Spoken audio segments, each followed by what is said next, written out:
Castrol Edge Endurance Countdown continues today.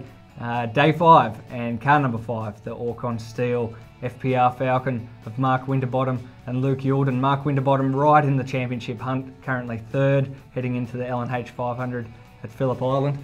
And it's kind of make or break, Aaron, for Mark. He has to get a good result to stay with those top 2. Yeah, it sounds a bit strange that it's a make or break endurance race season for a guy who's 3rd in the championship, but there is still a points margin he has to drag back on Courtney and Whincup, and the best way to do that is to win the Enduros. And FPR, they've had a win in the Sandown 500 going back a few years, but they've never really, they haven't won a Bathurst, they haven't stood on the podium at Bathurst for quite some time. In my mind, they need to win these races, or at least one of them, to really propel themselves into the second part of the championship. Yeah, the team's not as consistently as good as they'd like them to be, I reckon. Luke is an interesting young bloke as a choice. Sometimes he can be right on the pace and sometimes he hasn't been on the pace. Mark's going to have to drive very disciplined, and that has dropped every now and again in the last few years, but he's probably been around long enough to realise that.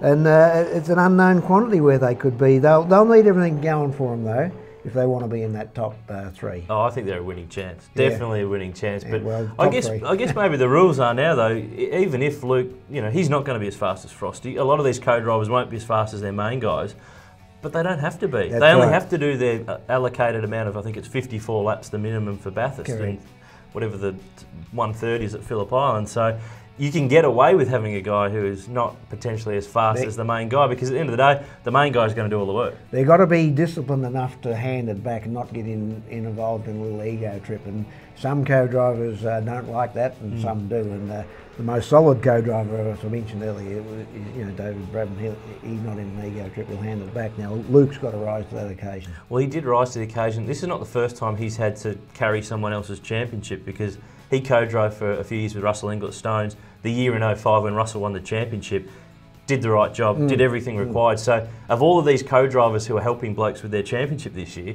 he's really the only one with the runs on the board in that area. Yes, that's a good point, and but a lot of pressure on them, and we don't know sometimes how they're going to react, and it's going to be interesting. This is going to be very interesting long distance racing. We'll see. Car number 5, the Orrcon Steel FPR Falcon. More tomorrow on the Castrol Edge Endurance Countdown.